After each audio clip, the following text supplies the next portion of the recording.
Hey guys, good morning. This is CMA Pradeep Dhani and welcome to my channel.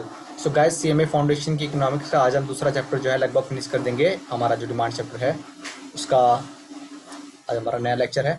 So guys, जो आज हम start करने जा रहे हैं उसमें हमें करना है methods methods of measurement of elasticity of demand. यानी कितने मेथड्स हैं. तो there are 3 methods, there are 4 methods: percentage method, total outlay method, point method and arc method. First one is percentage method. In this method, to measure the elasticity of demand, firstly we should find the change in demand and the change in the price percentage. Then the following formula can be used. So this one is one of the simplest formula. Change in demand upon में change in price. Change in price. For example, let me take an example. Suppose P1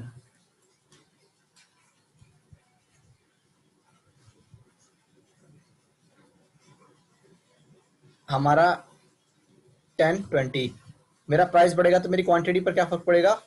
Q1 मान लीजिए मेरी 20 थी, तो आज मेरी Q2 जो Q थी मेरी और Q1 की नई वाली मेरी क्वांटिटी कितनी आ जाएगी, 10 हो जाएगी. प्राइस बढ़ेगा तो मेरी क्वांटिटी में गाइस कम हो जाएगी.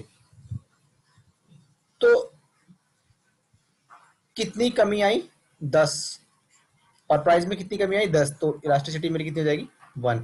तो परसेंटेज मेथड कहता है change in demand divide by change in price is known as percentage method. तो इस ये मेथड हमारा कैलकुलेट करने का.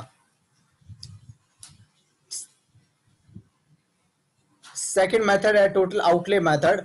इस मेथड को हम टोटल एक्सपेंडिचर मेथड भी कह सकते हैं. आउटले का मतलब एक्सपेंडिचर, आउटले का मतलब होता है यहां पर expenditure. In this method on the basis of relationship between price and total expenditure elasticity can be decided. यानी प्राइस के बढ़ने या कम होने से इलास्टिसिटी पर क्या फर्क पड़ा, प्राइस के कम होने या प्राइस के ज्यादा होने से इलास्टिसिटी पर क्या फर्क पड़ा, उसके एक्सपेंडिचर पर क्या फर्क पड़ा, क्या एक्सपेंडिचर कम हुआ या एक्सपेंडिचर बढ़ा. इस चीज को अगर देखने के लिए हम टोटल आउटले मेथड का यूज करते हैं. टोटल आउटले मेथड को एक और नाम से जाना जाता है जिसका नाम है total expenditure method. Total outlay method. In this method on the basis of relationship between price के बढ़ने या कम होने से एक्सपेंडिचर पर जो फर्क पड़ता है वो मेरा कहलाया जाता है टोटल एक्सपेंडिचर मेथड या टोटल आउटले मेथड.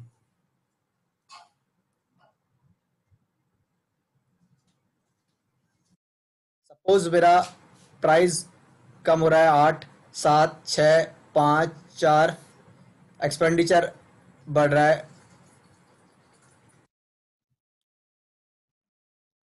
अब इनको देखते हैं हम. If the total expenditure increase, यानी टोटल एक्सपेंडिचर बढ़ रहा है with the falling of price, यानी प्राइस गिर रहा है यहाँ पर, and decrease with the rising of prices, यानी अगर प्राइस बढ़ेगा और तब गिरेगा तो it is said to be relatively elastic, यानी ग्रेटर देन 1. अगर दोनों सेम रहेंगे, दोनों कांस्टेंट रहेंगे तो वो हो जाएगा इक्वल टू 1. अगर ये रिवर्स हो जाएगा, मान लीजिए कि क्या नाम है इसका, कि हमारे जो प्राइस हैं वो तो गिर रहे हैं और साथ में आउटलुक एक्सपेंडिचर भी हमारा गिर रहा है, तो वो मेरा लेस देन 1 कहलाया जाएगा. उसके बाद है पॉइंट इलास्टिसिटी, पॉइंट मेथड. आइए पॉइंट मेथड भी देखते हैं हम.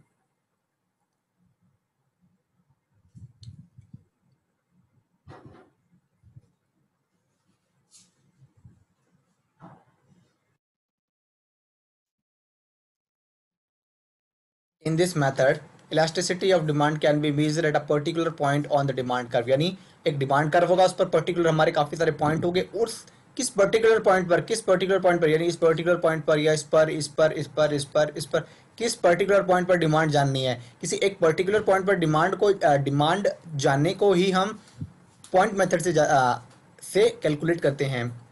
लेट अस एज्यूम दी, क्या होता है formula, lower segment bye upper segment. Let us assume the total length of demand curve is 40 centimetre. यानी यहां से लेकर यहां तक मान लीजिए 40 सेंटीमीटर की लेंथ है. A B is the demand curve, A B is the demand curve diagram. How the elasticity of demand can be measured on the demand curve is explained in the following वे.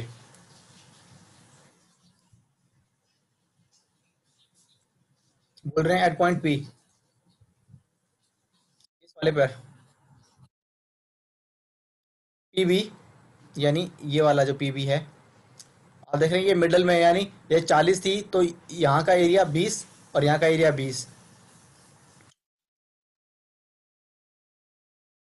ये मान लीजिए अब 10, 20, 30, 40, तो P B यानी P B कितना हो गया आपका 20, और पी ए यानी बाकी का हिस्सा जो ये वाला हिस्सा है, ये वाला हिस्सा जो है आपका, ये वाला हिस्सा है, ये वाला हिस्सा जो है वो भी आपका 20 है, यानी 20 डिवाइड बाई 20 1 हो गया आपकी, यानी यूनिट इलास्टिक हो गया।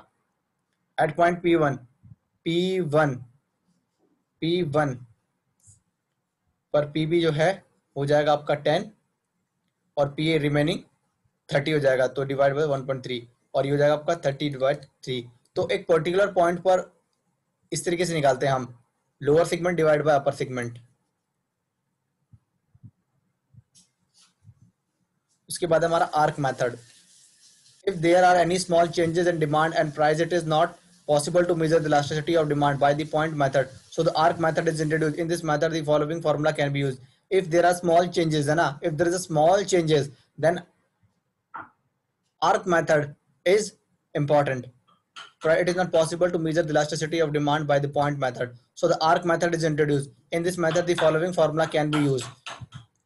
चेंज इन डिमांड अपॉन में फर्स्ट डिमांड प्लस में second demand plus divide by change in price, change in price divide by first demand is equal to second demand, यानी change in demand divide by first demand and plus second demand divide by change in price divide by first demand plus second demand.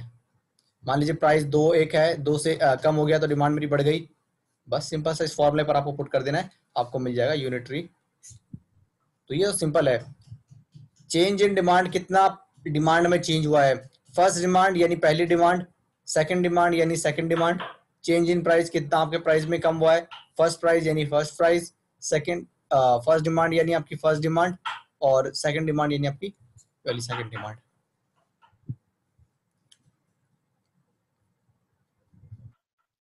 और एक और relation हमारा important होता है, ये 1 number में आ सकता है, इस पर ज्यादा फोकस करने की जरूरत नहीं है हमारा, ये हमारा P is equal to marginal revenue के बराबर भी होता है, हमारा जो प्राइस है वो मार्जिनल रेवेन्यू के बराबर भी होता है।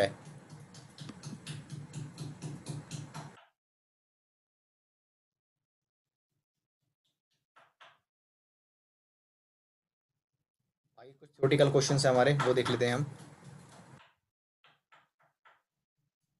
Importance Importance of elasticity of demand.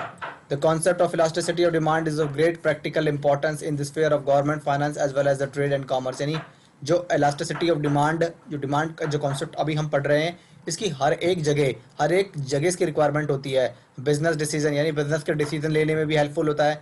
If the product has more elastic demand, the businessman fixes the price, the less price. If the good has less elastic demand, he will fix the more price. Monopolist. The monopolist fixes the higher price in one market in which the elasticity of demand is less, and lower price in more elastic demand. The monopolist fixes the higher price in one market in which the elasticity demand is less. जहां पर demand जो होगी वो less होगी, वहां पर monopoly के जो बंदे हैं वो क्या करेंगे, अपने प्राइस को हाई कर देंगे। एंड जहां पर लोअर प्राइस करना होगा, जहां पर की डिमांड जो होगी ज्यादा होगी। Determination of factor price. The concept of elasticity of demand can also help in determining the price of various factors of production. Factor having inelastic demand, higher price. Factor having elastic demand, lower price. Route for international trade. Route for international trade. If demand for export of a country is inelastic, that country will enjoy a favorable terms of trade. While if the export are more elastic than imports, then the country will lose in terms of trade. यानी जहां पर export ज्यादा होंगे, if the demand of export ज्यादा होंगे तो वहां inelastic होगी, और जहां पर एक्सपोर्ट क्या होंगे, कम होंगे, वहां पर क्या होगी, मोर इलास्टिक होगी।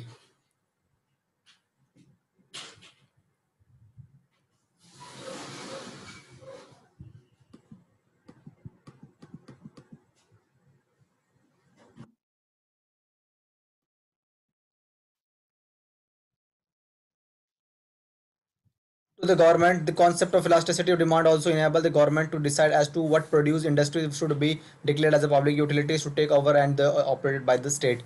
यानी इससे ये भी पता लगता है कि अगर कोई गवर्नमेंट, मान लीजिए कोई प्राइवेट सेक्टर अच्छा काम कर रहा है, तो किसी को अगर कोई स्टेट गवर्नमेंट या सेंट्रल गवर्नमेंट टेक ओवर करना चाहती है तो वो टेक ओवर भी कर सकती है। उसके बाद है determinant of elasticity of demand. Determinant of elasticity of demand, nature of the commodity, क्या नेचर है उसका, availability of substitute, variety of uses, possibility of postponement of consumption, durable goods. Nature of the commodity. In the case of necessity, the demand is less elastic, comparatively inelastic. For example, rice, salt, pulses, matchbox, etc. On the other hand, elasticity of demand for luxuries is more elastic. Luxury के case में elastic more elastic होगी. For example, TV, DVD players, gold, diamond, etc. Comfort goods have unit elastic demand. Availability of substitute. If a commodity has substitute goods, the elasticity for that commodity is more elastic. For example, Lux soap, pear soap, Pond's ice cream, black cream.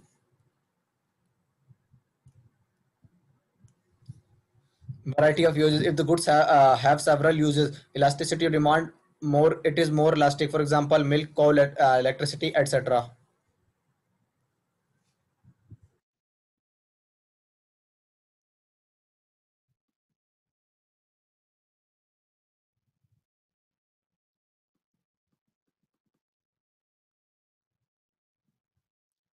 Possibility of postponement of consumption. There are certain goods which can be postponed for a purchase. In case of these goods, the demand is elastic. But in case of saving machine medicine, यानी medicine के case में तो हम postponement नहीं कर सकते हैं.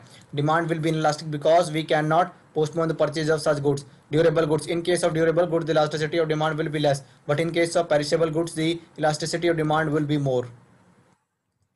एक बार और रिवाइज करते हैं गाइस. ये डिमांड हमारा चैप्टर फिनिश हो चुका है. इसके बाद सप्लाई करेंगे हम. हमने पढ़े थे मेथड ऑफ परसेंटेज मेथड, यानी चेंज इन डिमांड अपॉन में चेंज इन प्राइस करने से हमारा इलास्टिसिटी ऑफ डिमांड निकल जाता है. तो ये मेरा परसेंटेज मेथड कहलाता है. टोटल आउटले मेथड, इसको मैं टोटल एक्सपेंडिचर मेथड भी कह सकता हूं. Point method, lower segment divide by upper segment. Arc method कि अगर जहां पर मान लीजिए बहुत ही मिनिमल चेंजेस होते हैं तब वहां पर आर्क मेथड यूज होता है.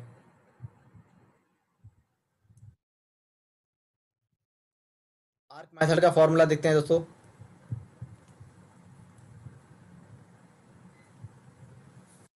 चेंज इन डिमांड अपॉन में first demand second demand, change in price equal to first demand second demand. और एक और रिलेशन होता है हमारा P इज इक्वल टू, ध्यान रखना, MR. The importance of elasticity of demand. Importance of elasticity of demand, business decision, monopolist, determination of factor price, route for international trade to the government. Nature of elasticity of demand, nature of the commodity, availability of substitute, variety of uses, possibility of postponement of consumption, durable goods. Nature of the commodity, availability of substitute, variety of uses, possibility of postponement of consumption और durable goods. So guys, आज का जो हमारा CMA foundation की economics का जो था, जो हमारा डिमांड चैप्टर है वो फिनिश हो गया है. नेक्स्ट लेक्चर में जब हम स्टार्ट करेंगे तो हम स्टार्ट करेंगे दोस्तों अपना सप्लाई का. तो please be attentive on next lecture. हम सप्लाई स्टार्ट करना चाहेंगे. तो आज के लिए thank you so much guys. कोई भी डाउट हो तो कमेंट सेक्शन में कर दीजिएगा, और कोई भी किसी और टॉपिक पर अगर आप वीडियो बनवाना चाहते हैं तो please let me know. I will make a video on this topic. So thank you so much for today.